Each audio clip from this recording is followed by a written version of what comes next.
Mertua mengawasi dapur seperti penjaga istana. Semua masakan enak dirampas untuk cucu kesayangannya, anak tiriku. Saat anakku menangis minta secuil daging, suamiku melempar piring kami ke lantai sambil membentak, "Anakmu tak pantas makan mahal." Di depan semua orang aku dihina, anakku diperlakukan seperti tak berharga. Hari itu batasku habis ternyata. Yuk, absen dulu di kolom komentar. Sobat kisah berasal dari kota mana saja? Jangan lupa tekan like dan subscribe, ya. Dukungan kalian sangat berarti agar channel ini terus berkembang dan bisa menyajikan cerita yang lebih seru. Terima kasih. Rina masih ingat jelas hari pertama ia melangkahkan kaki ke rumah itu. Langit sore tampak teduh, seolah ikut menyambut harapan baru yang tumbuh di dalam dadanya. Ia menggenggam tangan kecil anaknya, Arga, yang saat itu belum genap masuk sekolah dasar. Bocah itu tersenyum polos, percaya bahwa tempat baru ini akan menjadi rumah yang hangat bagi mereka berdua.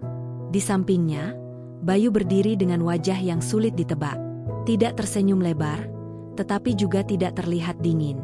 Rina menafsirkan sikap itu sebagai ketenangan seorang pria dewasa yang siap memulai hidup kembali setelah kehilangan istrinya beberapa tahun lalu. "Ayo masuk," ucap Bayu singkat. Rumah itu cukup besar. Dindingnya kokoh, halaman depannya luas, dan di teras tergantung pot-pot bunga yang tertata rapi. Dari dalam, seorang perempuan parubaya melangkah keluar. Wajahnya tegas dengan sorot mata tajam yang seperti mampu menembus isi hati seseorang. "Itu ibu," bisik Bayu. Rina menunduk hormat. "Assalamualaikum, Bu." "Waalaikumsalam," jawab perempuan itu datar.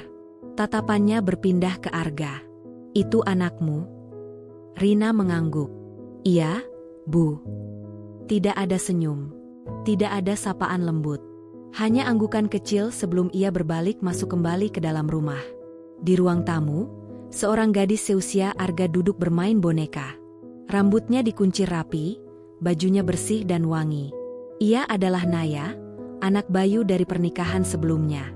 Bayu segera menghampiri gadis itu dan mengusap kepalanya penuh kasih. "Naya, ini Tante Rina. Mulai sekarang tinggal di sini." Naya memandang Rina sekilas, lalu kembali pada bonekanya tanpa berkata apapun. Rina menelan perasaan canggung yang mulai muncul. Ia mengingat nasihat ibunya sebelum menikah, bahwa menjadi istri kedua seorang duda berarti harus siap menghadapi perbedaan, penyesuaian, dan mungkin saja penolakan. Ia sudah menyiapkan hatinya. Setidaknya, ia merasa sudah siap. Hari-hari pertama berlalu dengan irama yang kaku. Rina berusaha mengambil alih pekerjaan dapur, mencuci, menyapu, dan memastikan semua kebutuhan rumah terpenuhi. Ia ingin membuktikan bahwa kehadirannya bukan beban. Namun perlahan, ia mulai menyadari ada aturan-aturan yang tidak pernah diucapkan secara langsung, tetapi terasa nyata. Suatu pagi, ketika Rina menyendok nasi untuk Arga dan Naya, ibu mertua menghentikannya. "Nasi Naya jangan terlalu sedikit. Dia lagi masa pertumbuhan." Rina terdiam. Ia melihat piring Arga yang justru lebih sedikit. "Iya, Bu," jawabnya pelan, lalu menambahkan nasi di piring Naya. Arga hanya diam. Bocah itu menatap ibunya sebentar, lalu tersenyum kecil seolah ingin menenangkan hati Rina. Itu baru permulaan. Beberapa hari kemudian, Rina memasak ayam goreng. Ia membaginya sama rata, masing-masing satu potong untuk anak-anak. Namun sebelum piring itu sampai ke meja makan, ibu mertua kembali bersuara. "Dada ayam untuk Naya saja. Dia suka bagian itu." "Kalau Arga, Bu?" tanya Rina hati-hati. "Yang penting dia makan." Kalimat itu sederhana, tetapi mengandung makna yang menusuk. Rina merasakan ada garis tak terlihat yang memisahkan anak kandungnya dari anak tirinya. Dan garis itu semakin jelas setiap hari. Bayu, ia tidak pernah benar-benar membela. Jika Rina mencoba menyampaikan sesuatu, jawabannya selalu sama. "Sudahlah, jangan dibesar-besarkan. Itu cuma makanan."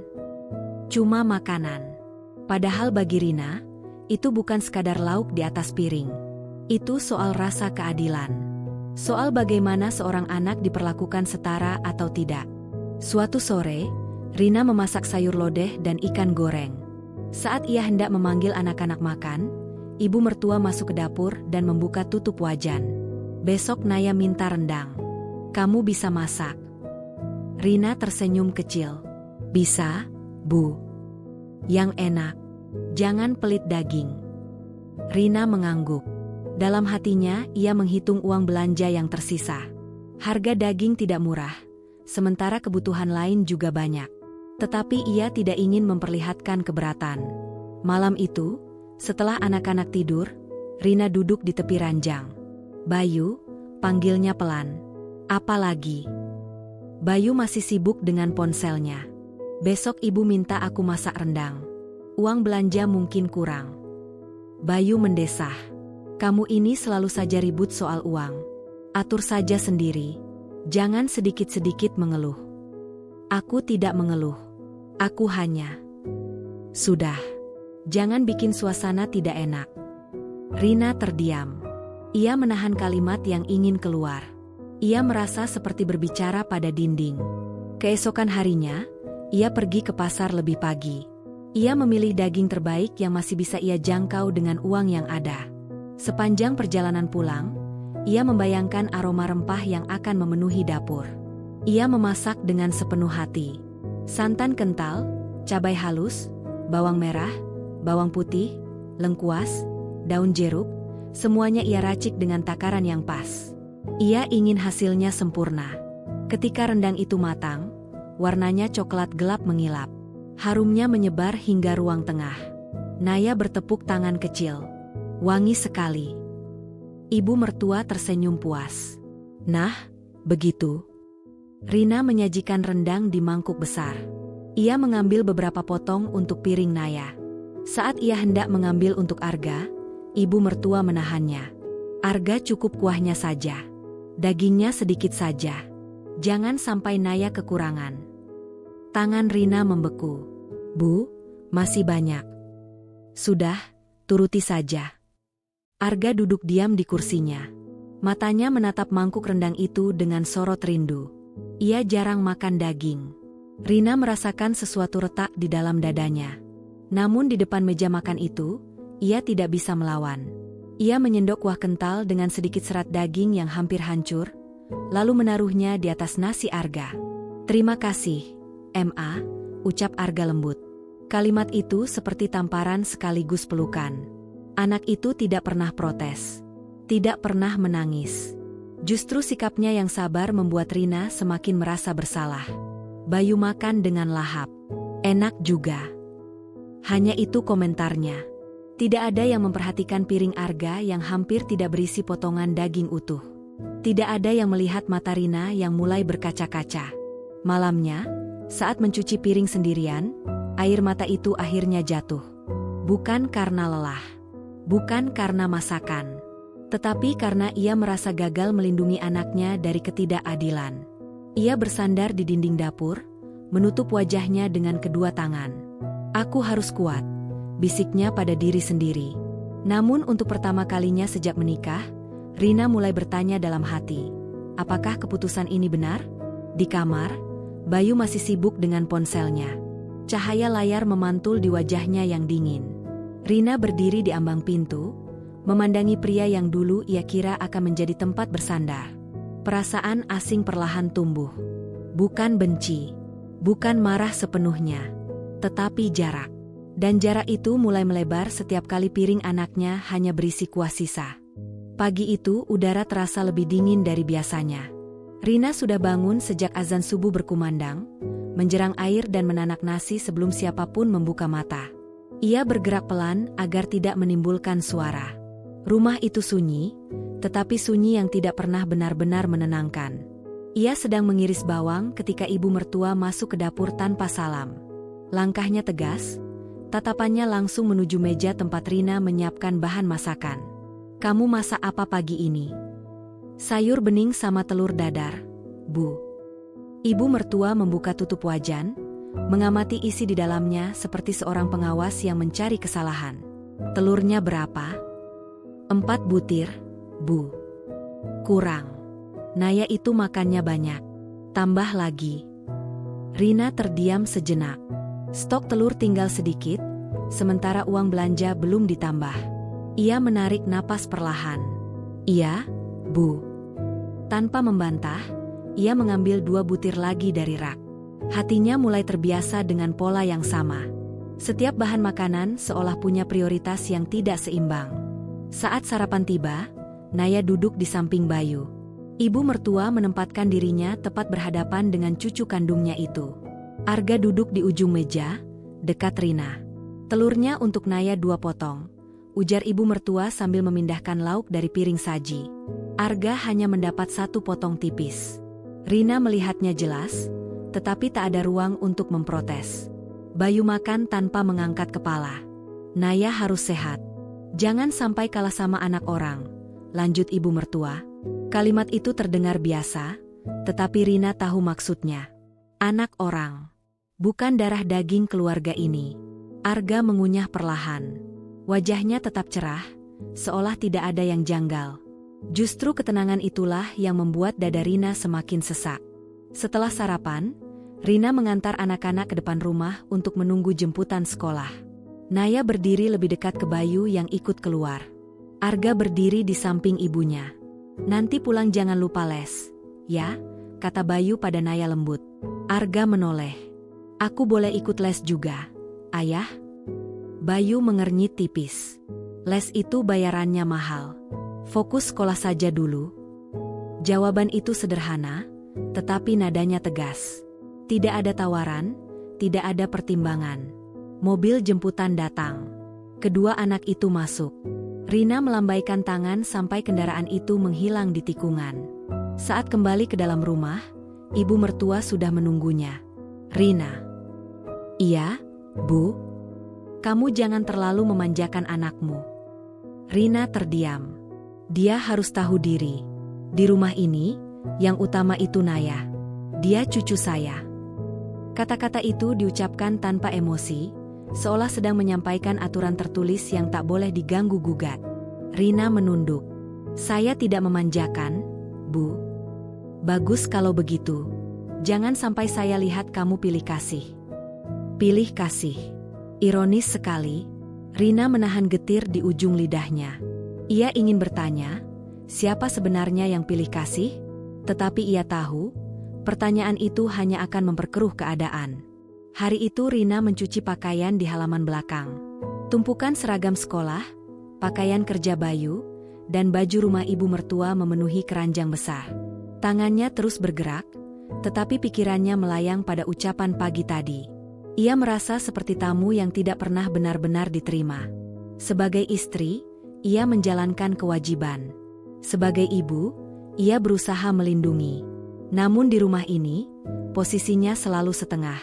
Siang hari, anak-anak pulang sekolah. Naya langsung berlari masuk, memeluk neneknya. "Nek, tadi aku dapat nilai bagus." "Pintar sekali cucu nenek," puji ibu mertua sambil mengelus rambutnya. Arga masuk lebih pelan. Ia menghampiri Rina di dapur. "Ma, tadi aku juga dapat nilai bagus," katanya pelan. Rina tersenyum bangga. "Yang mana?" "Pelajaran matematika." Rina memeluknya singkat. "Hebat sekali anak mama." Dari ruang tengah, suara ibu mertua terdengar. "Naya, sini makan dulu. Nenek sudah siapkan camilan." Rina menoleh. Di atas meja ada roti manis dan segelas susu hangat. Arga menatap meja itu sekilas. "Aku boleh minum susu juga, Ma?" Rina membuka kulkas. "Susu tinggal sedikit, hampir habis. Kita minum air putih dulu, ya? Nanti mama belikan lagi." Arga mengangguk tanpa protes. Ia duduk di kursi dapur, memakan nasi sisa siang tadi dengan lauk sederhana. Bayu pulang menjelang sore. Wajahnya terlihat lelah, tetapi ketika Naya menyambutnya dengan cerita sekolah, senyum itu muncul dengan mudah. "Anak ayah memang pintar," katanya bangga. Arga berdiri beberapa langkah dari mereka. Rina melihat sorot mata anaknya yang berusaha tetap tegar. Malam itu, saat anak-anak sudah tidur, Rina memberanikan diri berbicara. "Bayu, aku ingin Arga ikut les juga." Bayu menghela napas panjang. "Kamu ini tidak pernah puas. Aku hanya ingin dia dapat kesempatan yang sama." Sama bagaimana? Kamu harus sadar posisi. Kalimat itu membuat Rina tertegun. Posisi? Iya.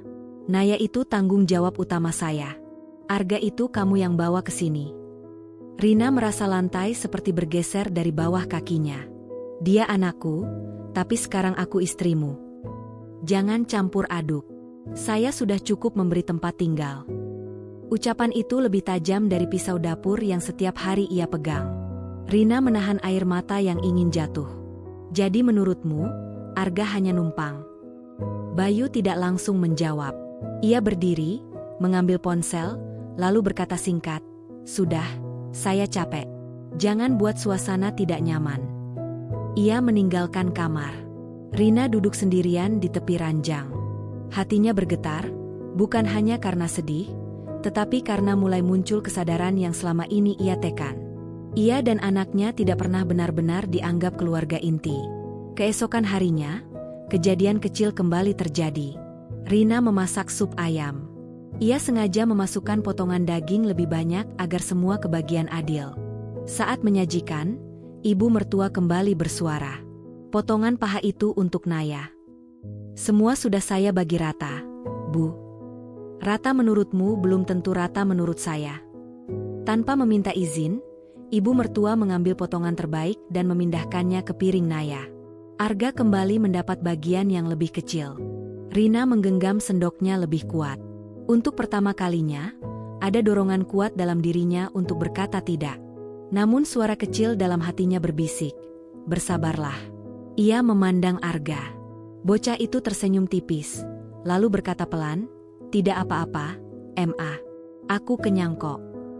Ucapan itu sederhana, tetapi terasa seperti beban besar yang dipikul anak sekecil itu. Malamnya, Rina duduk di samping Arga yang sudah tertidur.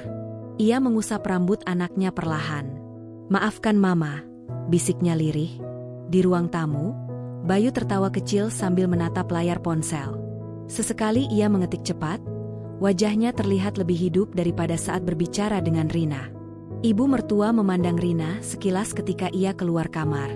"Kamu harus tahu tempatmu," ucapnya pelan namun tegas. "Jangan sampai membuat rumah ini tidak harmonis." Rina berdiri kaku. Harmonis? Apakah harmoni berarti satu anak harus selalu diutamakan, sementara yang lain belajar menerima sisa? Apakah damai berarti ia harus terus menunduk? Malam semakin larut. Rina kembali ke kamar. Bayu sudah berbaring membelakanginya. Di antara gelap dan sunyi, Rina menyadari satu hal yang tidak pernah ia akui sebelumnya. Ketidakadilan ini bukan kebetulan. Ini pola. Dan pola itu semakin hari semakin jelas, membentuk jurang yang pelan-pelan memisahkan hatinya dari rumah yang seharusnya menjadi tempat pulang.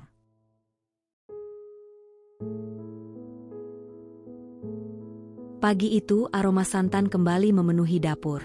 Rina berdiri di depan kompor dengan wajah yang lebih pucat dari biasanya. Semalaman ia hampir tidak tidur. Kata-kata Bayu tentang posisi terus terngiang di telinganya, seolah menjadi batas tak terlihat yang memisahkan dirinya dan Arga dari yang lain. Hari itu ibu mertua kembali meminta rendang. Naya bilang teman-temannya bawa bekal enak. Jangan sampai dia kalah. "Masak yang bagus," ucapnya tanpa melihat wajah Rina. "Iya, Bu," jawab Rina pelan. Ia sudah hafal pola ini. Setiap ada permintaan dari Naya, semuanya harus sempurna. Tidak boleh kurang, tidak boleh salah. Bahkan bumbu harus terasa lebih kaya dari sebelumnya. Rina menyiapkan daging yang baru dibeli dengan sisa uang belanja. Ia mengiris bawang, menggiling cabai, menumis rempah hingga harum. Tangannya bergerak otomatis, tetapi pikirannya melayang pada Arga yang masih tidur di kamar kecil dekat dapur. Beberapa saat kemudian, Arga keluar dengan rambut acak dan mata yang masih berat. "Ma, wangi sekali," katanya sambil tersenyum. Rina menoleh dan membalas senyum itu. "Mama masak rendang." "Untuk siapa?" Rina terdiam sepersekian detik. "Untuk makan siang." Arga mengangguk tanpa bertanya lebih jauh. Ia duduk di kursi dapur, memperhatikan ibunya memasak dengan tatapan bangga. Bocah itu selalu terlihat kagum setiap melihat Rina mengolah bahan menjadi hidangan lezat. Menjelang siang, rendang itu matang sempurna. Warna coklat gelapnya berkilau, minyaknya terpisah dengan cantik, aromanya begitu kuat hingga terasa sampai teras depan. Naya yang baru pulang sekolah langsung berseru kegirangan. Rendang lagi. Ibu mertua tersenyum puas. Tentu saja. Kamu kan cucu nenek. Rina menyusun piring di meja makan. Ia berusaha membagi daging secara adil. Beberapa potong ia sisihkan diam-diam untuk Arga agar anaknya kali ini bisa merasakan bagian yang layak.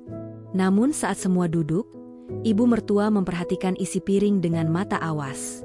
Itu terlalu banyak untuk Arga. Rina menegang.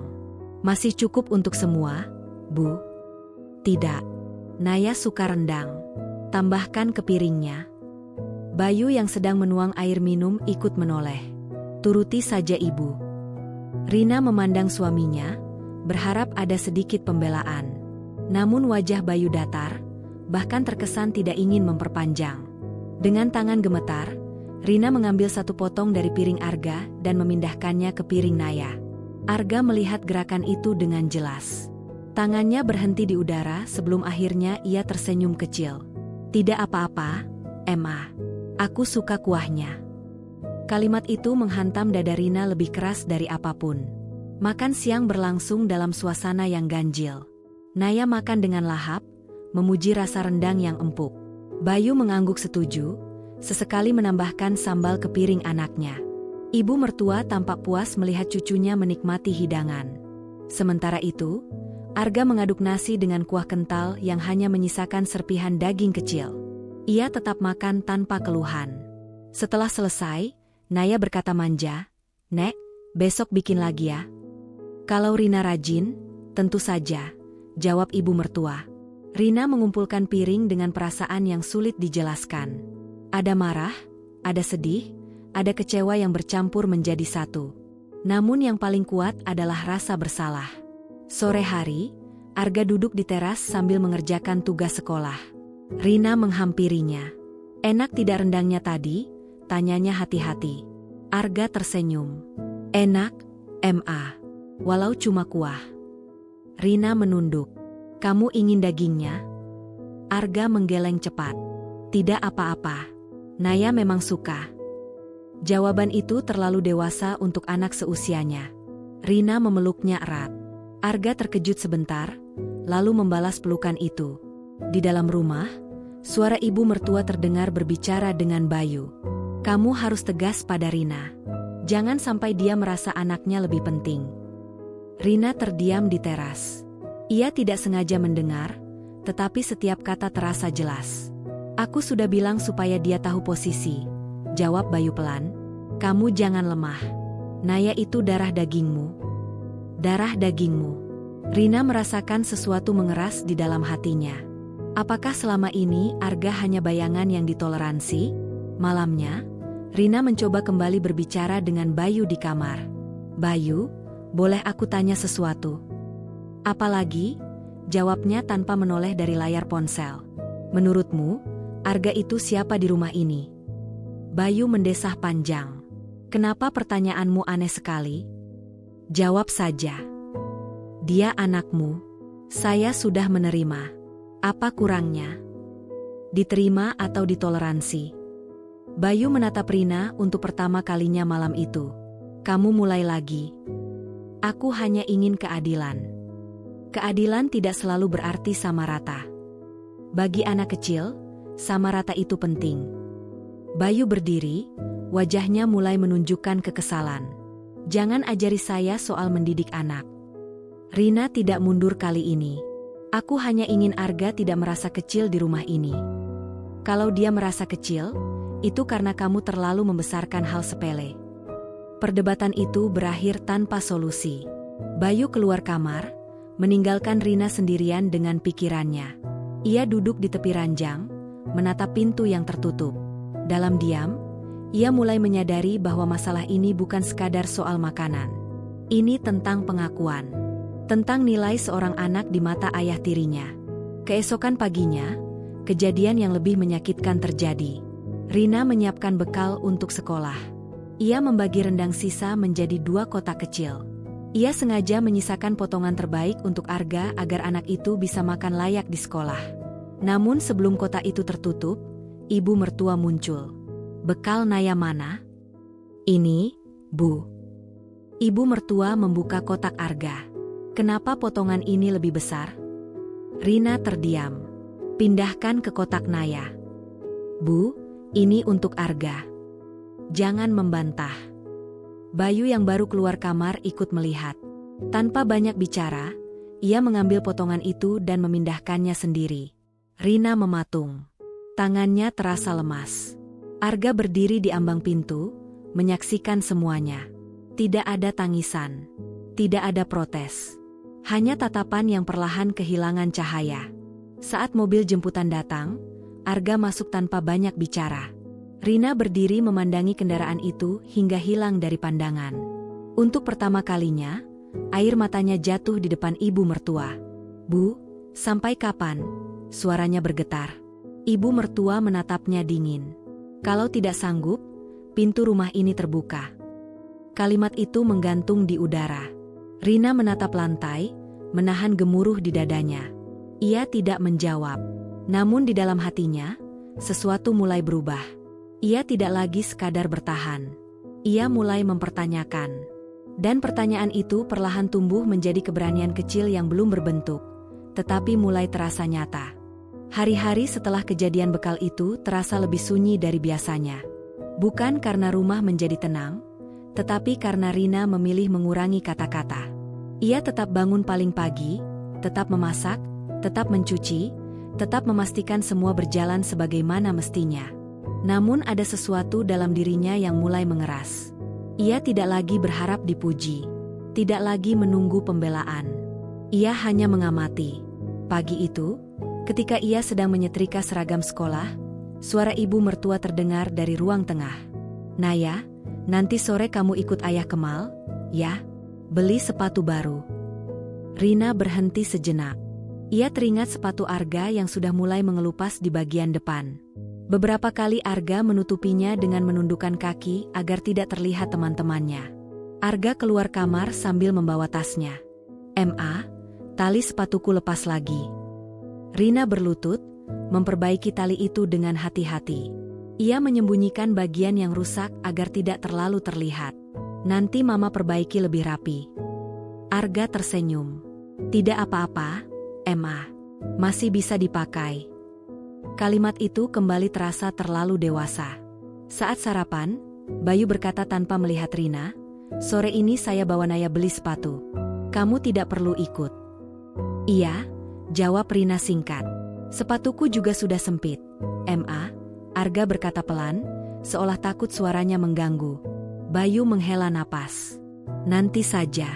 Sekarang belum perlu." Arga mengangguk, kembali menunduk.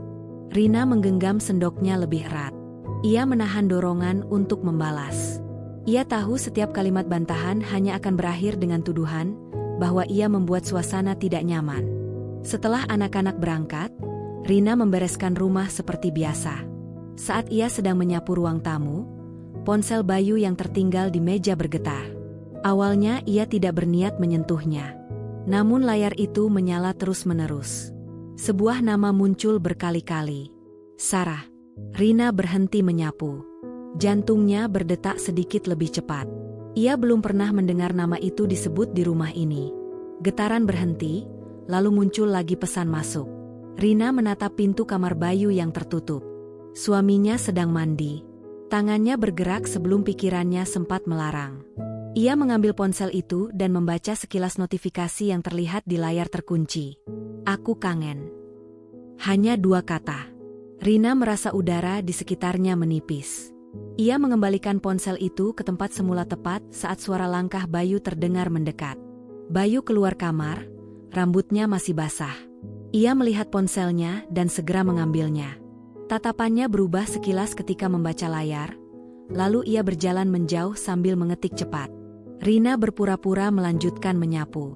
Namun pikirannya sudah jauh melayang. Siapa Sarah? Sepanjang hari itu, Bayu terlihat lebih sering tersenyum sendiri sambil memegang ponsel. Sesekali ia keluar rumah dengan alasan membeli sesuatu atau menerima telepon kerja. Malamnya, setelah makan, Rina memberanikan diri bertanya, Bayu. Apa? Siapa Sarah? Bayu berhenti mengunyah. Wajahnya berubah datar. Sarah siapa? Yang tadi kirim pesan. Bayu menatapnya tajam. Kamu buka ponsel saya? Aku hanya lihat notifikasinya. Itu teman kerja. Teman kerja bilang kangen? Nada suara Rina tetap pelan, tetapi ada ketegasan yang berbeda. Bayu tertawa kecil, tetapi tidak hangat. Kamu mulai curiga yang aneh-aneh. Aku hanya bertanya. Jangan buat drama. Kata itu lagi, dram. Rina menahan diri. Ia tidak ingin pertengkaran di depan anak-anak. Namun sejak malam itu, sikap Bayu semakin berubah. Ia sering pulang lebih larut. Jika Rina bertanya, jawabannya selalu singkat, lembur, rapat, macet. Suatu sore, Rina sedang menjemur pakaian ketika Arga menghampirinya dengan wajah murung. "Ma." "Iya? Tadi di sekolah ada acara pentas seni. Aku mau ikut, tapi harus bayar." "Berapa?" Arga menyebut jumlahnya pelan. Rina menghitung cepat di kepalanya. Ia masih punya sedikit uang simpanan dari sisa belanja. "Kamu mau ikut?" Arga mengangguk ragu. "Tapi kalau tidak bisa, tidak apa-apa." Rina tersenyum lembut. "Mama usahakan." Malamnya, ia menyampaikan hal itu pada Bayu. Arga mau ikut pentas seni. Ada biaya pendaftaran. Bayu bahkan tidak mengangkat kepala. "Tidak perlu." "Kenapa?" "Itu tidak penting. Bagi anak kecil, itu penting." "Sudah, jangan memaksakan." Rina menarik napas dalam. "Kalau Naya yang minta?" Bayu terdiam sesaat, lalu berkata, "Naya beda." Kata itu meluncur begitu saja. Rina menatap suaminya dengan perasaan yang sulit digambarkan. "Beda bagaimana? Kamu tahu maksud saya?" "Tidak. Aku ingin dengar dari mulutmu." Bayu berdiri tiba-tiba. "Jangan memancing saya." Suara keras itu membuat Arga yang berada di kamar menoleh ke arah pintu. "Rina tidak mundur kali ini. Aku hanya ingin kejelasan." "Jelas apa lagi? Kamu ini makin lama makin berani." "Berani karena aku lelah diam." Bayu mendekat. Tatapannya dingin. "Jangan sampai kamu menyesal." Ancaman itu tidak diucapkan dengan teriakan, tetapi justru dengan nada rendah yang membuatnya terasa lebih menekan. Rina menelan ludah. Namun ia tidak menunduk. Malam itu, Bayu keluar rumah tanpa banyak bicara. Rina berdiri di depan jendela, melihat mobilnya menjauh. Beberapa menit kemudian, ponsel di meja kembali bergetar. Kali ini Bayu lupa membawanya. Nama itu muncul lagi. "Sarah." Pesan baru masuk. "Kamu jadi datang malam ini?" Rina merasakan getaran lain, bukan dari ponsel, tetapi dari dalam dirinya sendiri. Ia berdiri membeku. Semua potongan mulai terasa menyatu. Pulangan yang terlambat. Senyum di depan layar. Nada defensif setiap kali ditanya. Ia duduk perlahan di kursi. Tangannya gemetar. Arga keluar kamar, menghampirinya. "Ma, ayah pergi?" "Iya." "Kok mama sedih?" Rina cepat-cepat menghapus air mata yang tidak ia sadari sudah jatuh. "Tidak, sayang. Mama tidak apa-apa." Arga memeluknya tanpa banyak kata. Di pelukan anaknya, Rina merasakan campuran rasa sakit dan kekuatan. Ia tidak bisa lagi mengabaikan tanda-tanda itu. Jika selama ini ia berjuang demi keadilan untuk Arga, kini ia menghadapi kemungkinan yang jauh lebih besar. Bukan hanya ketidakadilan, tetapi pengkhianatan. Dan untuk pertama kalinya, rasa takut dalam dirinya berubah menjadi sesuatu yang lebih tajam. Kecurigaan. Sejak malam pesan itu muncul, Rina tidak pernah benar-benar tenang. Ia tetap menjalankan rutinitas seperti biasa, tetapi pikirannya terus kembali pada dua kata yang tertulis di layar ponsel Bayu. "Kamu jadi datang malam ini?" Kalimat itu tidak terdengar seperti pesan kerja. Tidak ada kesan formal. Tidak ada jarak. Pagi itu, Bayu bersikap seolah tidak terjadi apa-apa. Ia sarapan dengan tenang, bahkan sempat bercanda kecil dengan Naya. Ibu mertua tersenyum melihat cucunya tertawa. Rina duduk di ujung meja, memperhatikan setiap gerak suaminya. Wajah itu terlihat biasa. Terlalu biasa. "Kenapa diam saja?"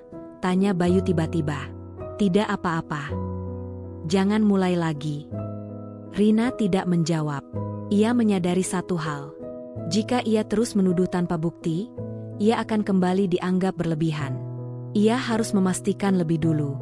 Siang hari, saat ibu mertua tidur siang dan rumah terasa lengang, Rina membuka lemari pakaian Bayu untuk mengambil cucian. Di saku kemeja kerja yang belum dicuci, ia menemukan secari kertas kecil. Itu bukan nota belanja, bukan struk parkir. Sebuah kertas dari restoran. Nama restoran itu tertulis jelas, lengkap dengan 2 menu makan malam dan minuman. Tanggalnya semalam. Rina mengingat jelas. Semalam Bayu mengatakan ia lembur. Tangannya gemetar. Ia membaca lagi rincian itu, seolah berharap ada penjelasan lain. Namun semuanya terasa terlalu jelas. 2 porsi, bukan 1. Ia duduk di tepi ranjang sambil memegang kertas itu.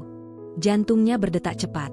Bukan hanya karena cemburu, tetapi karena rasa dikhianati. Semua pengabaian, semua sikap dingin, semua pembelaan untuk ketidakadilan, tiba-tiba terasa lebih masuk akal. Malamnya, Bayu kembali pulang lebih lambat dari biasanya. "Kamu belum tidur?" tanyanya ketika melihat Rina duduk di ruang tengah. "Aku menunggu." "Untuk apa?" Rina berdiri perlahan. "Kamu lembur lagi?" "Iya." Rina mengeluarkan kertas kecil itu dari sakunya dan meletakkannya di meja. "Apa ini?" Bayu melihatnya sekilas, lalu wajahnya mengeras. "Kamu menggeledah barang saya?" "Aku mencuci baju. Ini ada di saku." "Itu cuma makan dengan rekan kerja." "Rekan kerja bernama Sarah?" Bayu terdiam beberapa detik. Cukup lama untuk membuat jawaban itu terasa jelas tanpa perlu diucapkan. "Kamu tidak percaya saya?" "Aku ingin percaya. Tapi kamu tidak memberi alasan untuk itu." Suasana ruang tengah terasa menekan. Jam dinding berdetak lebih keras dari biasanya. Bayu mengusap wajahnya kasar. "Kamu terlalu mencurigai. Kalau tidak ada apa-apa, kenapa kamu sembunyikan?" "Saya tidak sembunyikan." "Lalu kenapa bilang lembur?" Bayu tidak menjawab. Ia hanya menatap Rina dengan campuran kesal dan tidak sabar. "Jangan memperbesar masalah." Rina tersenyum tipis, tetapi senyum itu pahit. "Masalahnya bukan aku yang membesarkan." Bayu mendekat. "Dengar, saya sudah cukup pusing dengan kerjaan. Jangan tambah beban." "Beban?" Suara Rina bergetar. "Aku ini istrimu." "Ya, dan bersikaplah seperti istri. Percaya pada suami." Kalimat itu terdengar seperti perintah, bukan permintaan. Rina menatap mata Bayu dalam-dalam. Ia mencoba mencari sisa kehangatan yang dulu membuatnya yakin untuk menikah. Namun yang ia temukan hanya jarak. "Aku tidak akan bertanya lagi malam ini," katanya pelan. "Bagus." Bayu melangkah masuk ke kamar. Rina tetap berdiri di ruang tengah, memandangi pintu yang tertutup. Air mata mengalir tanpa suara. Di kamar kecilnya, Arga terbangun karena suara pintu yang sedikit keras. "Ma," panggilnya lirih. Rina segera menghapus air mata dan masuk ke kamar anaknya. "Iya, sayang." "Kenapa Mama menangis?" Rina menggeleng. "Mama cuma capek." Arga bangun dan memeluknya. Pelukan kecil itu terasa lebih tulus dari semua kata yang ia dengar hari itu. "Kalau Mama capek, kita pindah saja," ucap Arga polos. Rina terdiam. "Pindah kemana?" tanyanya pelan. "Ke rumah yang Mama tidak sedih." Kalimat itu membuat dadanya sesak. Anak sekecil itu sudah bisa merasakan beban yang ia sembunyikan. Rina memeluk Arga lebih erat. "Mama kuat." Namun untuk pertama kalinya, ia mulai meragukan ucapannya sendiri. Keesokan harinya, Bayu terlihat lebih protektif pada ponselnya. Ia tidak lagi meninggalkannya sembarangan. Setiap kali ada pesan masuk, ia segera menjauh untuk membalas. Di meja makan, ibu mertua kembali membicarakan hal yang sama seperti biasa. Naya mau ikut kursus menari. Bayu, daftarkan. Tentu, Bu, jawab Bayu cepat. Rina menatap Arga yang sedang menunduk mengaduk nasi. Arga juga mau ikut pentas seni, ucap Rina pelan. Ibu mertua mendengus. Tidak perlu semua disamakan. Bayu tidak menimpali. Ia hanya fokus pada Naya yang sedang bercerita tentang teman-temannya. Rina menyadari sesuatu. Selama ini ia berjuang untuk keadilan di dalam rumah. Tetapi di luar sana, mungkin ada seseorang yang sedang mengambil tempatnya perlahan. Sore itu, saat Bayu bersiap keluar lagi, Rina berdiri di depan pintu. Kamu mau kemana? Ada urusan. Dengan Sarah? Bayu menatapnya tajam. Jaga bicaramu. Jawab saja. Itu bukan urusanmu. Jawaban itu lebih menyakitkan daripada pengakuan. Rina mundur selangkah. Ia merasa seperti orang asing di rumahnya sendiri. Mobil Bayu melaju pergi. Rina berdiri lama di teras, memandangi jalan yang mulai gelap. Di dalam hatinya, kecurigaan yang semula kecil kini berubah menjadi keyakinan yang pelan-pelan terbentuk. Ia belum memiliki semua bukti. Namun ia merasakan perubahan. Perubahan dalam sikap Bayu. Perubahan dalam cara ia diperlakukan. Dan perubahan dalam dirinya sendiri. Rina tidak lagi hanya merasa sedih. Ia mulai merasa marah. Malam itu Rina tidak menunggu di ruang tengah seperti biasanya. Ia duduk di kamar Arga, menemani anaknya yang sedang menggambar di buku tulis kecilnya. Tangannya lembut mengusap rambut bocah itu, tetapi pikirannya jauh. Jam dinding menunjukkan waktu yang semakin larut. Bayu belum pulang. Arga mengangkat wajahnya. Ayah belum pulang lagi. Rina tersenyum tipis. Mungkin masih kerja. Jawaban itu terdengar semakin rapuh setiap kali diucapkan. Tak lama kemudian terdengar suara mobil berhenti di depan rumah. Pintu dibuka dengan pelan, seolah pemiliknya tidak ingin menimbulkan suara. Rina berdiri. Tidur dulu, ya, bisiknya pada Arga. Ia melangkah keluar kamar dan berdiri di lorong ketika Bayu masuk. Aroma parfum asing tercium samar. Bukan aroma yang biasa dipakai suaminya. Kamu belum tidur? Tanya Bayu, sedikit terkejut. Kita perlu bicara. Besok saja. Tidak. Sekarang. Nada suara Rina tenang, tetapi ada ketegasan yang berbeda dari sebelumnya. Bayu mendesah. Apalagi? Rina menatapnya lurus. Aku ingin lihat ponselmu. Bayu langsung mengeras. Kamu tidak punya hak. Aku istrimu. Dan saya suamimu. Harusnya kamu percaya. Kepercayaan dibangun dengan kejujuran. Sunyi menggantung beberapa detik. Tatapan mereka saling menekan. Bayu akhirnya tertawa sinis. Kamu makin lama makin tidak tahu diri. Kalimat itu menusuk. Aku tidak tahu diri karena ingin kejelasan. Kamu mengganggu privasi saya. Privasi atau rahasia? Bayu melangkah mendekat. Hentikan. Aku sudah terlalu lama diam. Rina merogoh sakunya dan mengeluarkan ponsel kecil miliknya sendiri. Ia menekan sesuatu lalu memutar rekaman suara. Suara Bayu terdengar samar dari rekaman itu. Suara yang ia ucapkan 2 malam lalu saat berbicara di teras, mengira Rina sudah tidur. Iya, sayang, sebentar lagi aku datang. Rekaman itu pendek, tetapi cukup jelas. Bayu membeku. Siapa yang kamu panggil sayang? Tanya Rina lirih. Wajah Bayu berubah merah. Kamu merekam saya? Jawab. Itu cuma panggilan biasa. Untuk siapa? Bayu terdiam. Diam yang terlalu lama untuk disebut kebetulan. Rina merasakan detak jantungnya menggema di telinga. Sarah? Nama itu meluncur dengan berat. Bayu memalingkan wajah. Kamu ini benar-benar sudah kelewatan. Jawab aku. Suara Rina akhirnya meninggi untuk pertama kalinya sejak ia menikah. Teriakan itu membuat ibu mertua keluar dari kamar. Ada apa ini? Rina tidak menoleh.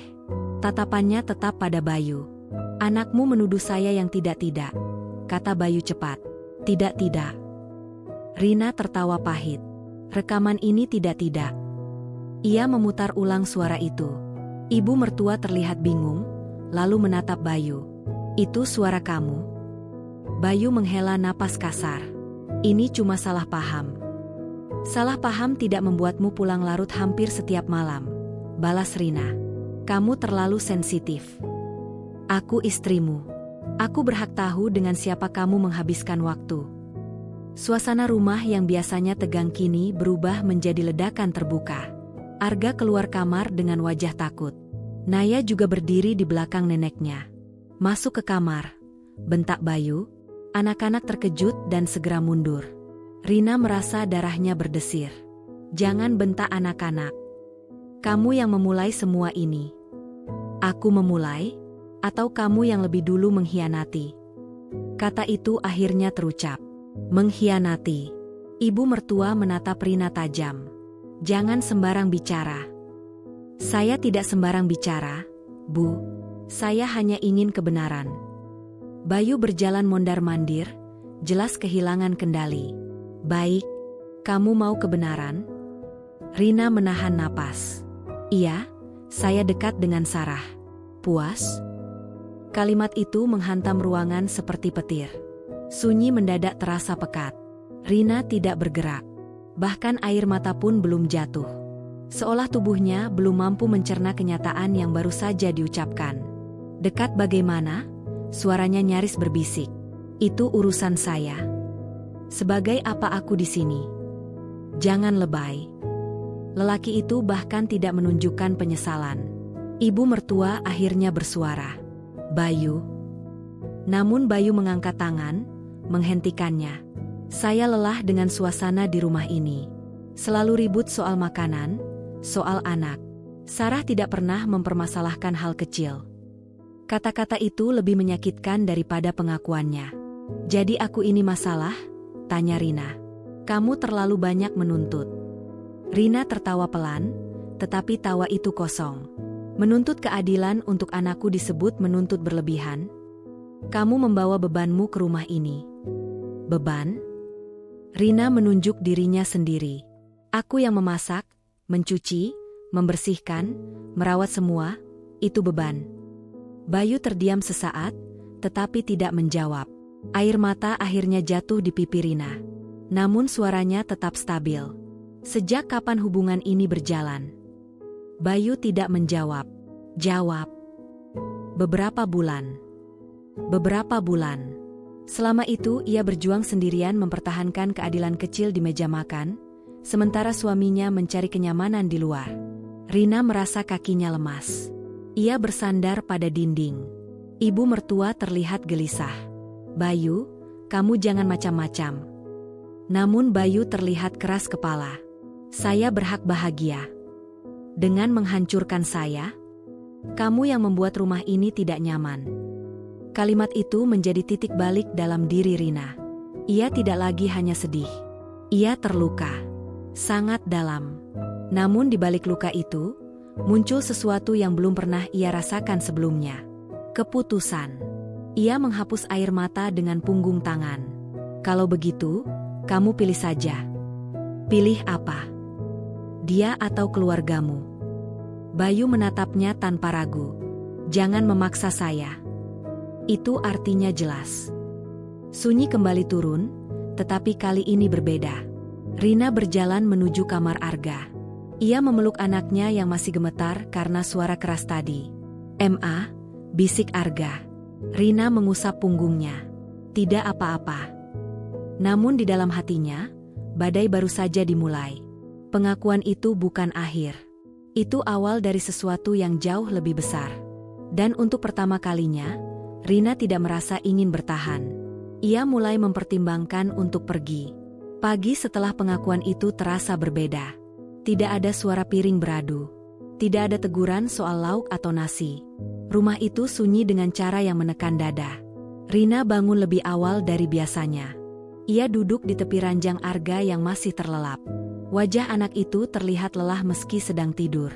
Malam tadi terlalu keras untuk telinga sekecil itu. Ia mengusap rambut Arga perlahan.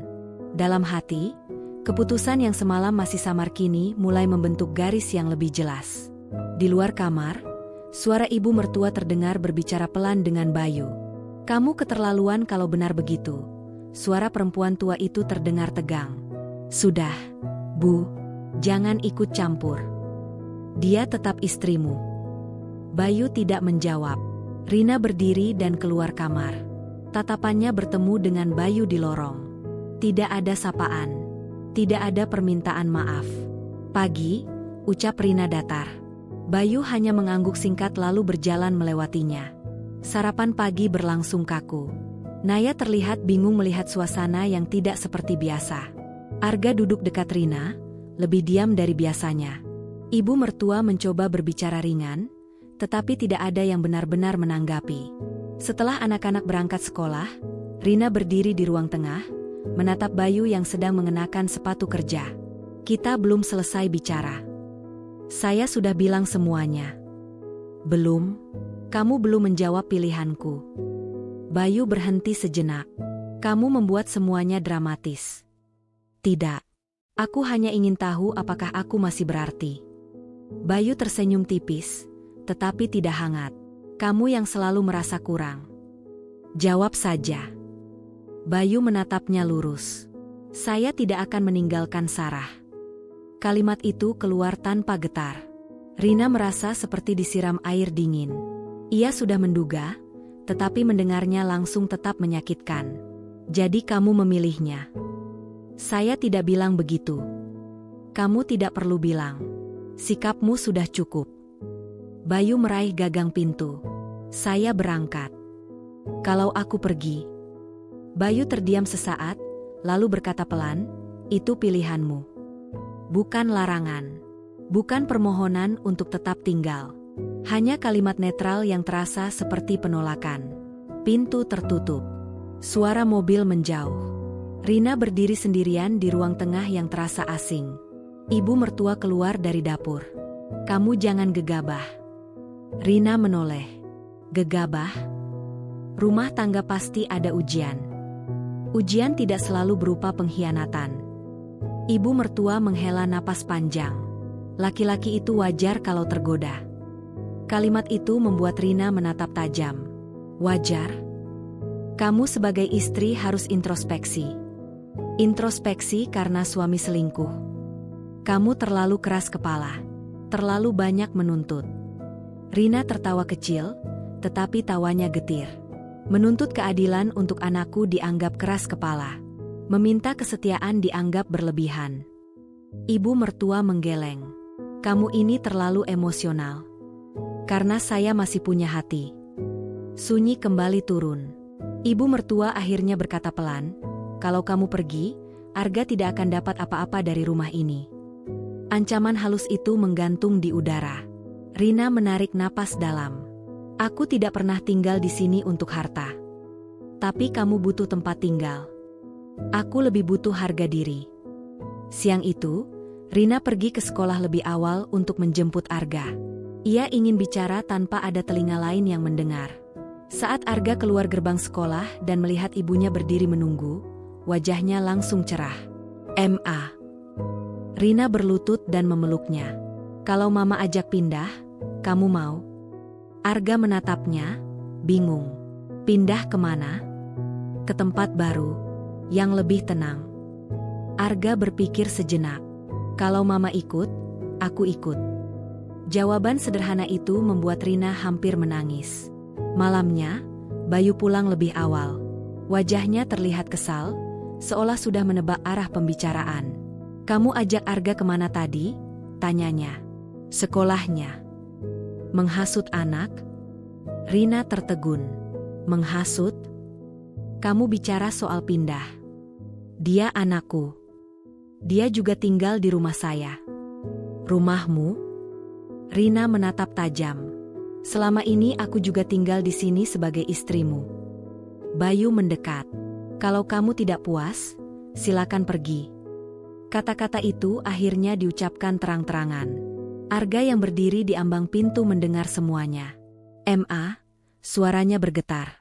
Rina menoleh cepat. Ia melihat mata anaknya yang mulai berkaca-kaca. Bayu menyadari tatapan itu, tetapi tidak melunak. Rina berdiri tegak. Baik. Satu kata. Bayu tampak terkejut, mungkin tidak menyangka jawaban secepat itu. Aku akan pergi. Ibu mertua keluar kamar dengan wajah panik. Kamu jangan bodoh.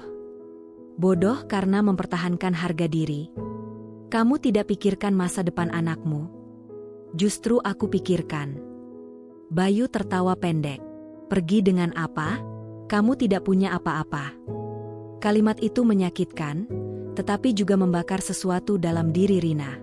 Aku punya tangan. Aku bisa bekerja. Kamu terlalu percaya diri.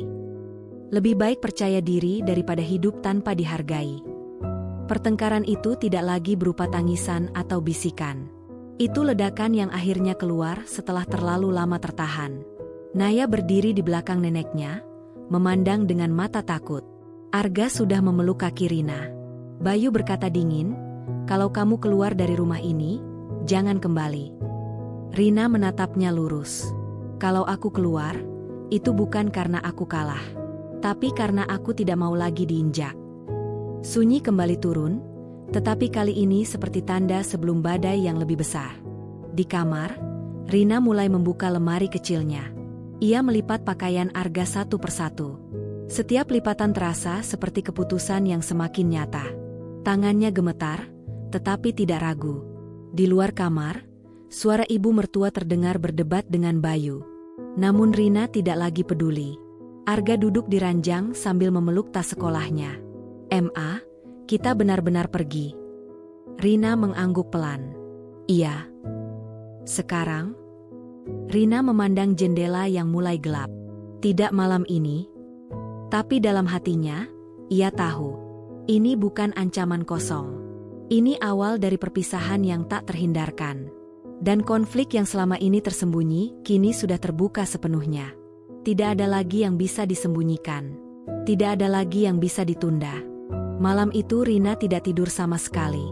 Ia duduk bersandar di dinding kamar kecilnya, menatap tas yang sudah setengah terisi pakaian Arga.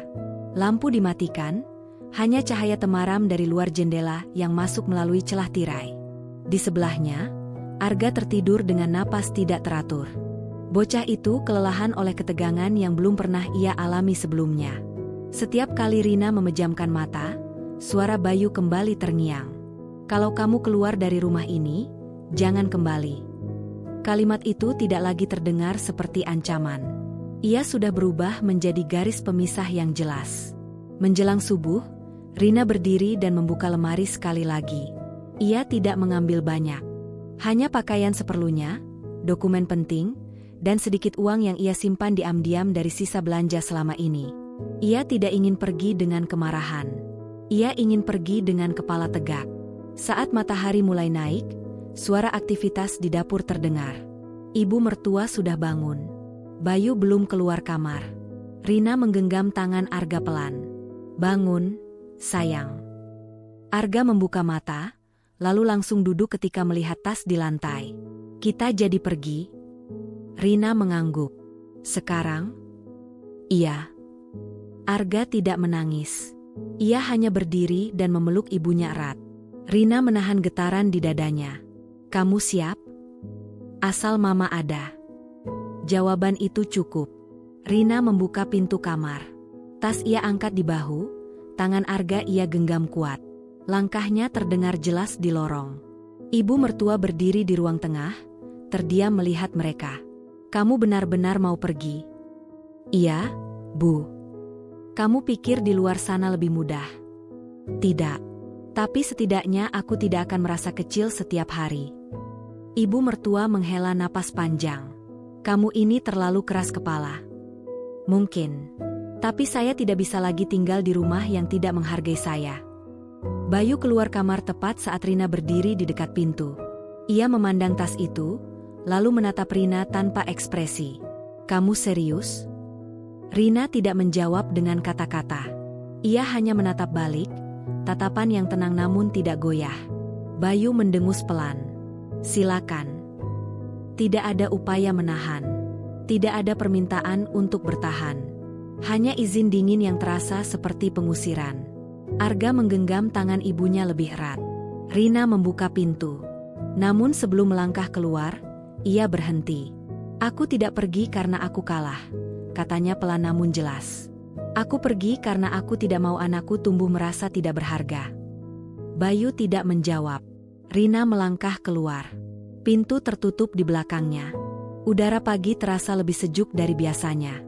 Rina berdiri sebentar di halaman, menatap rumah yang selama ini ia anggap tempat pulang. Ia tidak menangis. Ia hanya menarik napas panjang, lalu mulai berjalan. Mereka tidak memiliki tujuan yang pasti. Rina membawa Arga ke rumah seorang teman lama yang pernah menawarkan bantuan jika suatu hari ia membutuhkan tempat singgah. Rumah itu sederhana, jauh lebih kecil dari rumah Bayu. Namun ketika pintu dibuka dan mereka dipersilakan masuk tanpa syarat, dada Rina terasa lebih lapang. Anggap saja rumah sendiri, kata temannya lembut. Kalimat sederhana itu membuat Rina hampir menangis. Malam pertama di tempat baru terasa sunyi, tetapi sunyi yang berbeda.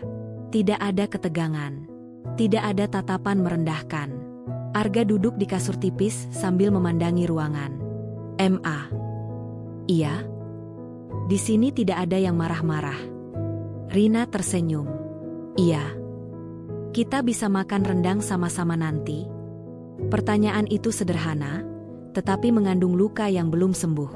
Rina menahan air mata. "Iya.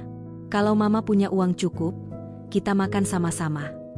Arga tersenyum puas lalu berbaring. Rina duduk memandangi anaknya yang perlahan tertidur. Untuk pertama kalinya sejak lama, ia tidak mendengar suara langkah Bayu yang keluar masuk rumah, tidak mendengar komentar tajam ibu mertua.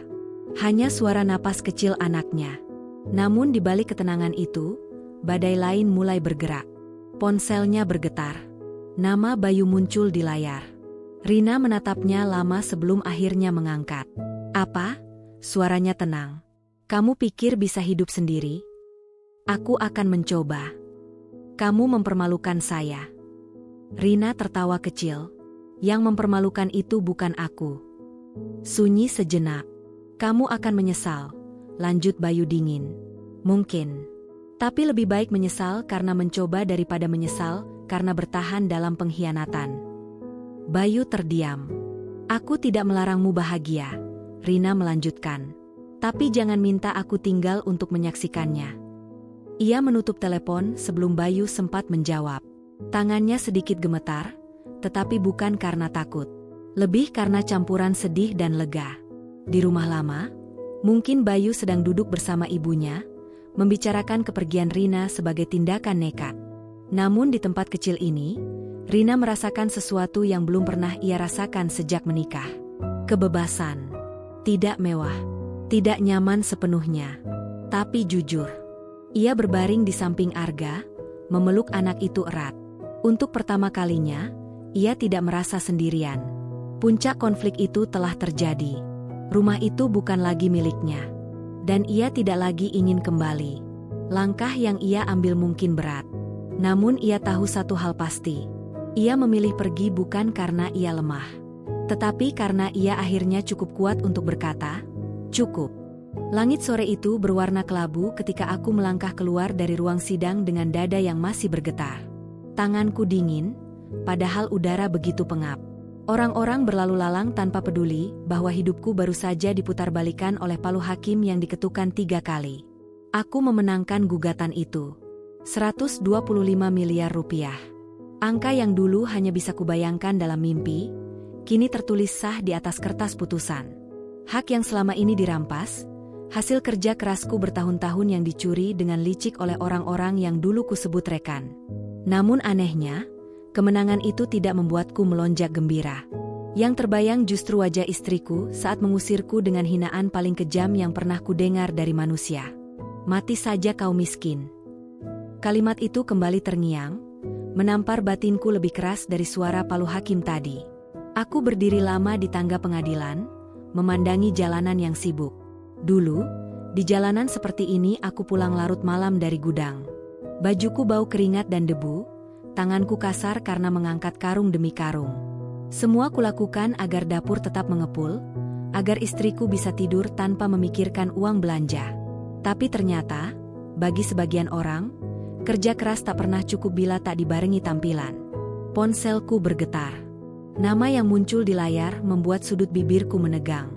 Dia. Aku tidak langsung mengangkatnya. Beberapa detik kubiarkan dering itu berbunyi, seolah memberi waktu pada diriku sendiri untuk memilih. Tetap jadi pria yang diinjak-injak atau bangkit sebagai pria yang tak lagi bisa dipermainkan. Dering itu berhenti. Lalu masuk pesan. Aku dengar kabar soal sidangmu. Kita bisa bicara baik-baik kan? Aku tertawa pelan. Cepat sekali kabar itu menyebar. Padahal baru 1 jam lalu hakim membacakan putusan. Dulu saat aku diusir, tak ada kata, bicara baik-baik. Yang ada hanya koper kecil dilempar ke teras, dan pintu dibanting tepat di depan wajahku. Aku masih ingat malam itu dengan jelas. Hujan turun deras. Aku pulang membawa sekotak nasi teri dari warung dekat gudang. Itu satu-satunya yang mampu kubeli setelah gajiku dipotong, karena perusahaan yang menahanku dulu belum membayar proyek lama. Aku mencoba tersenyum ketika membuka pintu. Namun yang menyambutku bukan senyum, melainkan tatapan jijik. Ini lagi? Nasi teri? Kau pikir aku mau makan makanan begini seumur hidup? Aku mencoba menjelaskan, mencoba mengatakan bahwa semuanya hanya sementara. Bahwa aku sedang memperjuangkan hakku di pengadilan. Bahwa jika menang, semuanya akan berubah. Dia hanya tertawa sinis. Kau itu mimpi terlalu tinggi. Lihat dirimu. Karyawan gudang bau keringat, mau gugat perusahaan besar? Jangan lucu. Dan ketika emosiku akhirnya pecah, ketika aku berkata bahwa setidaknya aku masih berjuang dengan cara terhormat, dia berteriak kalimat itu. Mati saja kau miskin. Kalimat yang membuatku sadar bahwa bukan kemiskinan yang paling menyakitkan, melainkan kehilangan rasa hormat. Aku menghela napas panjang, menarik diriku kembali ke masa kini. Ponselku kembali bergetar. Kali ini bukan pesan, melainkan panggilan dari nomor yang tak kukenal. Aku mengangkatnya. Selamat sore, Pak. Saya dari pihak perusahaan. Kami ingin membicarakan proses pencairan dana sesuai putusan. Bisa kita bertemu besok? Nada mereka kini jauh lebih sopan dibanding tahun-tahun sebelumnya ketika aku datang memohon kejelasan. Dulu aku diperlakukan seperti debu di lobi kantor mereka. Bisa, jawabku singkat. Setelah menutup telepon, aku berjalan menyusuri trotoar tanpa tujuan pasti. Uang sebesar itu akan segera menjadi milikku. Bukan karena belas kasihan, tapi karena keadilan. Namun yang mengusikku bukan soal uangnya, melainkan pilihan yang harus kuambil setelah ini. Malamnya aku kembali ke kamar kos sempit yang selama 2 tahun terakhir menjadi saksi jatuh bangunku. Dindingnya lembab, kipas angin berdecit, dan kasur tipis itu sering membuat punggungku nyeri. Tapi di tempat inilah aku belajar arti harga diri. Aku duduk di tepi kasur, memandangi plafon yang retak. Andai saja dia bersabar sedikit. Andai saja dia percaya padaku. Ponselku kembali berbunyi. Kali ini pesan suara. Dengan ragu, aku memutarnya. Aku tahu aku salah. Suaranya terdengar lebih lembut dari biasanya. Aku emosi waktu itu. Aku tertekan. Kita bisa mulai lagi kan? Demi rumah tangga kita. Rumah tangga? Rumah tangga mana yang dia maksud? Yang hancur karena gengsi? Yang retak karena ia lebih memilih gengsi daripada kesetiaan? Aku tidak langsung membalas. Kubaringkan tubuhku, menatap layar ponsel yang perlahan meredup. 2 tahun lalu, saat aku masih berjuang mengumpulkan bukti-bukti untuk gugatan, dia tak pernah bertanya bagaimana prosesnya. Yang dia tanyakan hanya satu, kapan aku bisa memberinya hidup yang lebih layak. Layak, menurut standarnya, adalah mobil baru, tas bermerek, dan foto-foto liburan untuk diunggah ke media sosial. Sedangkan bagiku, layak adalah makan bersama tanpa saling merendahkan. Aku menutup mata, membiarkan kenangan-kenangan pahit itu mengalir. Keesokan harinya aku bertemu perwakilan perusahaan di sebuah restoran mewah. Tempat yang dulu bahkan tak berani kumasuki. Mereka menyodorkan berkas, menjelaskan skema pembayaran, meminta tanda tanganku dengan penuh kehati-hatian. Kini mereka tersenyum padaku. Lucu sekali dunia ini. Dulu aku dianggap tak berarti. Sekarang aku diperlakukan seperti mitra terhormat. Setelah semuanya selesai, aku keluar dari restoran itu dengan langkah mantap. Uang akan cair bertahap dalam beberapa minggu. Jumlah pertama saja sudah cukup untuk mengubah seluruh hidupku. Dan tentu saja, Kabar itu sampai padanya lebih cepat daripada jadwal pencairan dana. Sore itu, ketika aku baru saja tiba di kos, sosok yang sangat kukenal berdiri di depan pintu. Dia berpakaian rapi, rambut tertata, wajahnya dipoles make up tipis yang membuatnya tampak lebih lembut. Namun matanya menyimpan kegelisahan. "Kita perlu bicara," katanya pelan. Aku menatapnya tanpa ekspresi. 2 tahun lalu aku yang berdiri di depan pintu rumah memohon agar diberi kesempatan. Kini posisi itu berbalik. "Kau sudah memilih waktu itu," jawabku datar. "Aku salah." Suaranya bergetar. Aku terbawa emosi. Aku malu karena terus dibandingkan dengan teman-temanku. Aku takut masa depan kita suram. Aku tersenyum tipis. Dan sekarang masa depan itu terlihat cerah karena ada angka 125 miliar di belakang namaku. Dia terdiam. Wajahnya memucat. "Aku tetap suamimu," lanjutku pelan namun tegas. "Bahkan saat aku miskin. Tapi kau berhenti jadi istriku ketika kau mengusirku." Air mata mulai menggenang di pelupuk matanya. Pemandangan yang dulu pasti akan meluluhkan hatiku. Tapi kini perasaanku tak lagi sama. "Aku bisa berubah," katanya lirih. Aku menatap kamar kos sempit di belakangku, lalu kembali menatapnya. "Perubahan bukan terjadi ketika uang datang," kataku. "Perubahan terjadi ketika keadaan sulit." Hening menggantung di antara kami. Hanya suara kendaraan dari jalan yang terdengar samar. Ia mencoba meraih tanganku, namun aku mundur setengah langkah. "Aku tak datang untuk balas dendam," ucapku akhirnya. "Aku hanya ingin hidup dengan tenang. Tanpa dihina. Tanpa direndahkan." Dia terisak.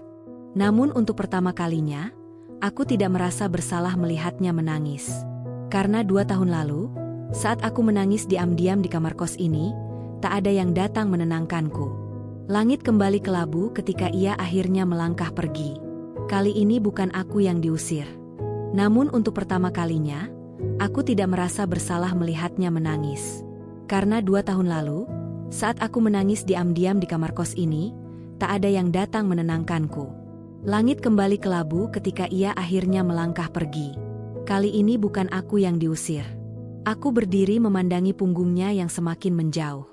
Kemenangan hukum telah kudapatkan. Tapi kemenangan terbesar bukan pada angka miliaran itu, melainkan pada keberanianku untuk tidak kembali pada orang yang hanya mencintaiku ketika aku berada di puncak. Dan untuk pertama kalinya sejak lama, aku merasa benar-benar merdeka. Pencairan tahap pertama masuk rekeningku tepat 3 minggu setelah pertemuan itu. Angkanya begitu besar hingga layar ponselku terasa asing di tanganku sendiri. Aku menatap deretan digit itu lama sekali, memastikan ini bukan salah baca atau kesalahan sistem. Ini nyata. Bukan mimpi lelaki gudang yang sering ditertawakan. Bukan angan-angan pria yang dianggap terlalu tinggi bermimpi. Ini hasil dari 2 tahun dihina, 2 tahun berjuang sendirian, 2 tahun menelan ludah ketika orang-orang menertawakanku di belakang. Namun anehnya, dadaku tidak meledak oleh euforia. Yang kurasakan justru ketenangan. Seperti seseorang yang akhirnya sampai di daratan setelah lama terombang-ambing di laut. Aku tidak langsung membeli apapun. Tidak mobil. Tidak jam mahal. Tidak rumah megah. Hal pertama yang kulakukan justru kembali ke gudang. Tempat yang dulu menjadi saksi keringat dan air mataku. Para pekerja menoleh heran ketika melihatku datang dengan kemeja bersih dan sepatu yang lebih rapi dari biasanya. Mereka masih menganggapku rekan lama yang sempat, gagal, dan berjuang sendiri melawan perusahaan besar. Kau balik?" tanya Darto, teman satu shiftku dulu. Aku tersenyum. "Cuma mampir." Aku berbincang dengan mereka seperti biasa. Tidak ada yang berubah dalam caraku menyapa atau tertawa. Mereka tidak tahu angka di rekeningku kini bisa membeli seluruh gudang ini jika aku mau. Dan mungkin itulah yang membuatku merasa tetap manusia. Namun sore itu, sesuatu terjadi yang membuat langkahku terhenti. Di sudut gudang, kulihat seorang pria paruh baya duduk terdiam. Wajahnya kusut, matanya sembab. Namanya Pak Rahman. Ia sudah bekerja lebih dari 20 tahun di sini. "Kenapa, Pak?" tanyaku. Ia menghela napas berat. "Anak saya sakit. Butuh operasi. Tapi perusahaan belum cairkan pinjaman." Aku tahu sistem itu. Aku pernah memohon hal yang sama dan diputar-putar sampai menyerah. Aku menatapnya beberapa detik. 2 tahun lalu, jika seseorang memberiku kesempatan sekecil apapun, mungkin hidupku tidak akan sehancur itu. Tanpa banyak kata, aku meminta nomor rekeningnya. Ini buat biaya rumah sakit, kataku. Ia menatapku bingung. Maksudnya? Anggap saja rezeki. Malamnya, aku mentransfer jumlah yang cukup untuk operasi dan perawatan lanjutan. Bukan pinjaman. Bukan utang. Hibah. Keesokan harinya, kabar itu menyebar. Aku tak berniat memamerkan, tapi Pak Rahman menceritakan semuanya dengan mata berkaca-kaca. Untuk pertama kalinya sejak aku menang, aku merasakan sesuatu yang lebih besar dari sekadar puas. Aku merasa berarti. Namun hidup tak pernah benar-benar tenang. 2 hari kemudian, aku menerima undangan resmi dari mantan perusahaan tempat sengketa itu bermula. Mereka ingin bertemu lagi. Kali ini bukan soal pembayaran, melainkan kerjasama. Aku hampir tertawa membacanya. Dulu aku dianggap remeh. Sekarang aku dianggap aset. Pertemuan itu berlangsung di ruang rapat yang dulu tak pernah bisa kumasuki tanpa janji. Direktur yang dulu menatapku dengan angkuh kini berdiri menyambutku. Kami melihat Anda punya potensi besar, katanya ramah. Bagaimana kalau kita bekerja sama dalam proyek baru? Anda punya modal, kami punya jaringan. Kalimat itu terdengar manis. Terlalu manis. Aku memandang wajahnya lekat-lekat. Pria yang dulu menolak bertemu denganku, yang menyuruh satpam mengusirku ketika aku datang membawa bukti awal gugatan. Kenapa saya? Tanyaku tenang. Ia tersenyum diplomatis. Karena Anda visioner. Visioner? Dulu aku disebut pemimpi bodoh. Aku menautkan jari di atas meja.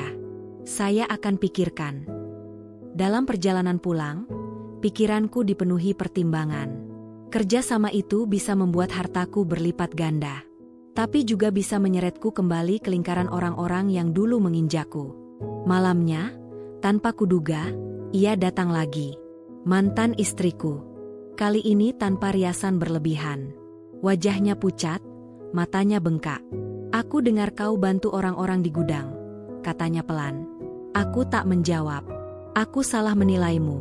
Lanjutnya, aku pikir kau hanya keras kepala mengejar mimpi. Ternyata kau sedang memperjuangkan hakmu. Aku menatapnya lama. Itu bukan soal mimpi. Itu soal harga diri. Ia terdiam. Aku tidak datang minta uang, katanya cepat, seolah membaca pikiranku. Aku datang karena sadar aku kehilangan pria yang seharusnya kubela.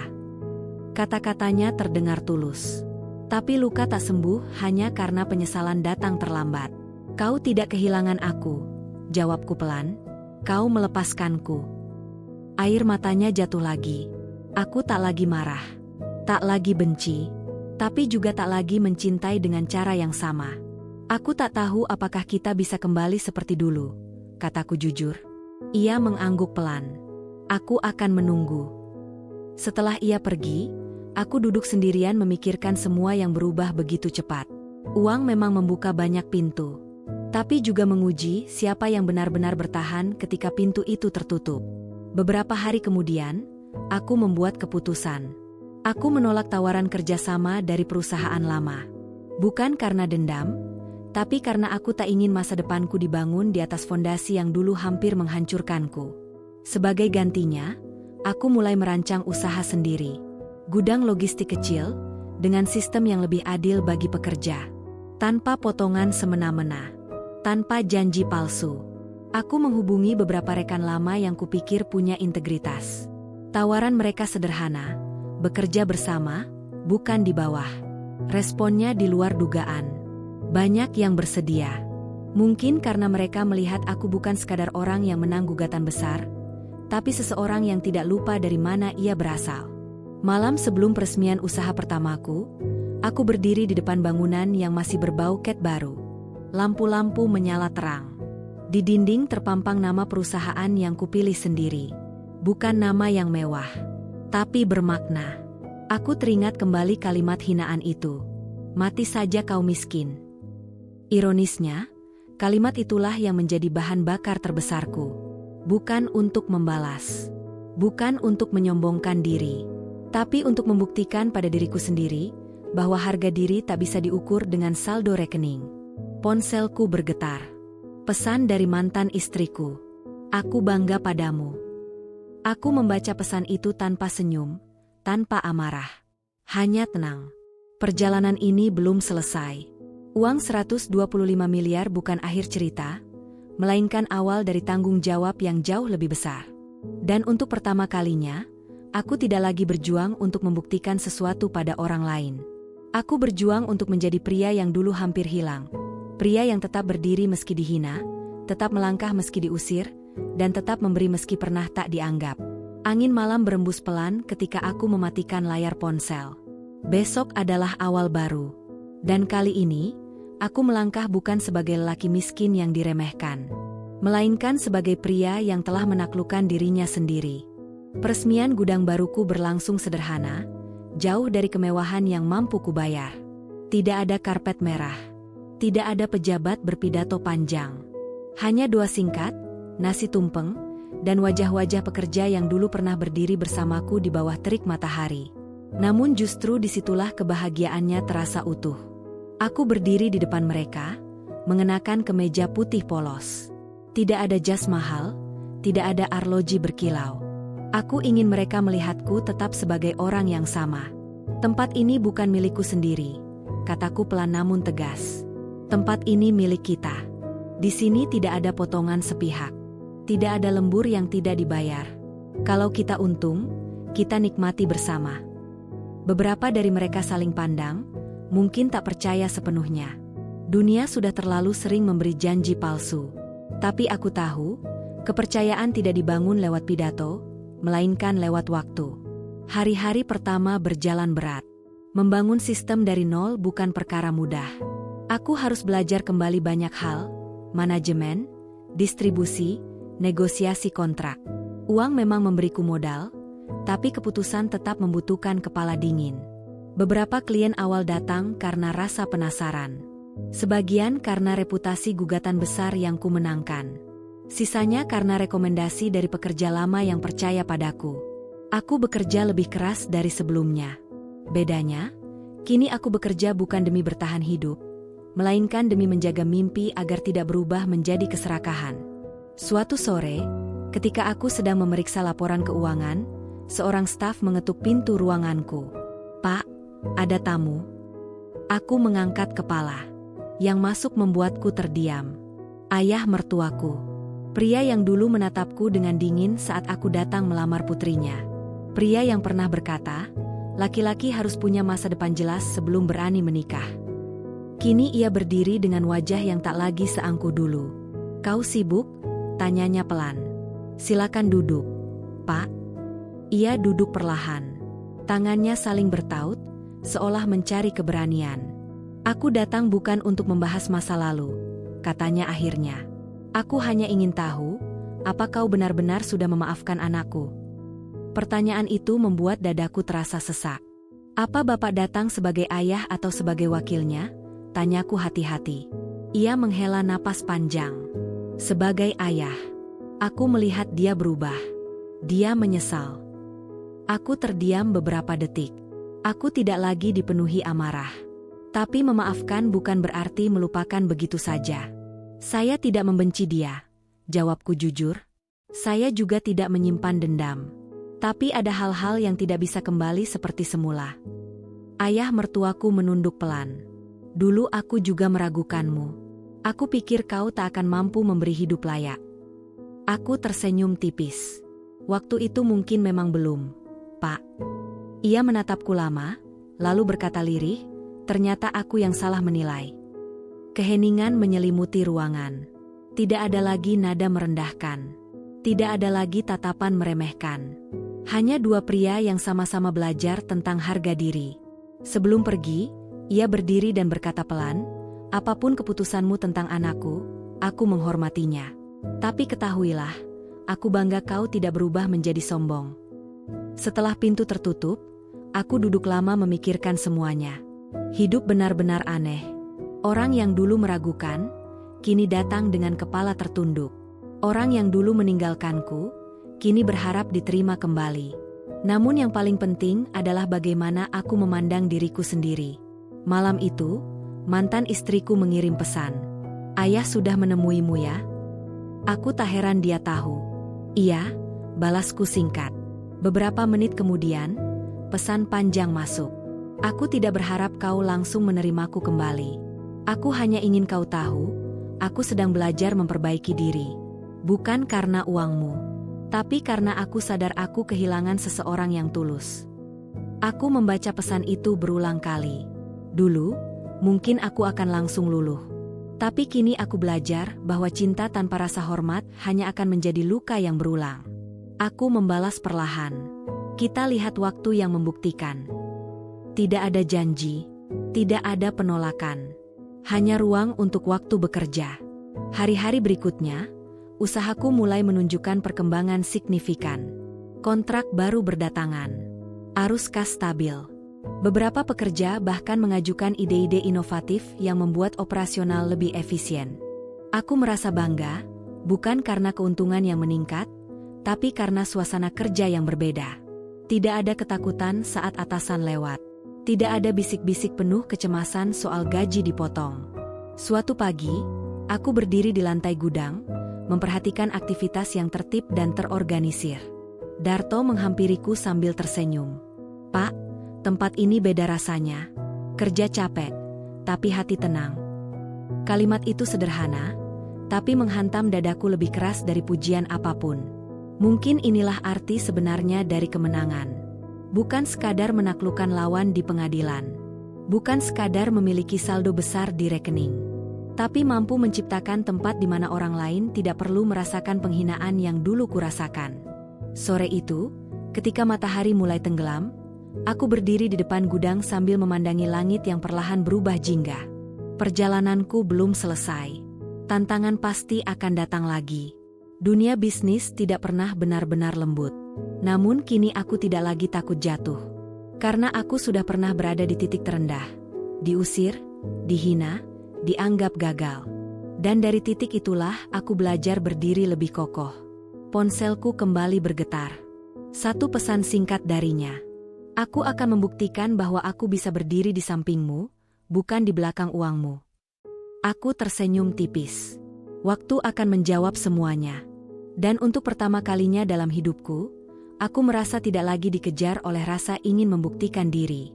Aku hanya ingin berjalan maju, dengan kepala tegak, dengan hati yang tidak lagi dipenuhi luka, dan dengan keyakinan bahwa harga diri jauh lebih mahal daripada 125 miliar rupiah. Beberapa bulan berlalu dengan ritme yang semakin stabil. Gudang yang dulu hanya bangunan kosong kini hidup oleh suara forklift, tawa para pekerja, dan deru truk yang datang silih berganti. Setiap kali aku berdiri di lantai produksi, ada rasa hangat yang sulit dijelaskan. Bukan karena aku pemiliknya, tapi karena aku pernah berdiri di posisi mereka. Suatu pagi, laporan keuangan kuletakkan kembali di meja dengan senyum tipis. Keuntungan kuartal pertama melampaui target. Namun yang membuatku lebih lega adalah angka kesejahteraan karyawan. Bonus dibagikan tepat waktu, asuransi aktif, dan tidak ada keluhan berarti. Darto mengetuk pintu ruanganku. "Pak, anak-anak mau bikin acara syukuran kecil," katanya, karena perusahaan sudah stabil. Aku tertawa pelan. "Kalian saja yang atur. Saya ikut saja." Sore itu, di tengah gudang, kami makan bersama di atas tikar sederhana. Tidak ada jarak antara aku dan mereka. Aku duduk bersila, menyantap nasi kotak yang sama. Tawa pecah ketika salah satu staf menceritakan masa-masa awal yang penuh kekacauan. Di tengah kebersamaan itu, aku sadar satu hal. Uang bisa mengubah keadaan. Tapi sikaplah yang menentukan arah perubahan itu. Malamnya, aku menerima pesan darinya. Aku diterima kerja lagi. Bukan di tempat besar, tapi aku ingin mulai dari bawah. Aku membaca kalimat itu perlahan. Tidak ada permintaan uang. Tidak ada keluhan. Hanya kabar sederhana. Aku membalas, "Selamat, aku bangga." Beberapa menit kemudian, ia menelpon. Suaranya terdengar lebih ringan dari sebelumnya. "Aku tidak ingin kembali hanya karena kau sukses," katanya jujur. "Kalaupun suatu hari kita bersama lagi, Aku ingin itu karena kita sama-sama belajar. Aku menatap langit malam dari balkon kos yang kini jarang kutempati, karena lebih sering menginap di rumah baru yang kubeli secara sederhana. Angin berembus pelan, membawa aroma hujan yang akan turun. Aku juga sedang belajar. Jawabku tenang. Belajar memaafkan tanpa melupakan pelajaran. Tidak ada tangis malam itu. Tidak ada drama. Hanya dua orang dewasa yang akhirnya berbicara tanpa ego. Beberapa minggu kemudian, aku membuat keputusan besar lainnya. Sebagian dana yang kumiliki kualokasikan untuk program beasiswa bagi anak-anak pekerja gudang dan warga sekitar. Aku tidak ingin ada lagi anak yang terpaksa berhenti sekolah karena orang tuanya tak sanggup membayar. Saat program itu diumumkan, beberapa pekerja menitikkan air mata. Pak Rahman menggenggam tanganku erat.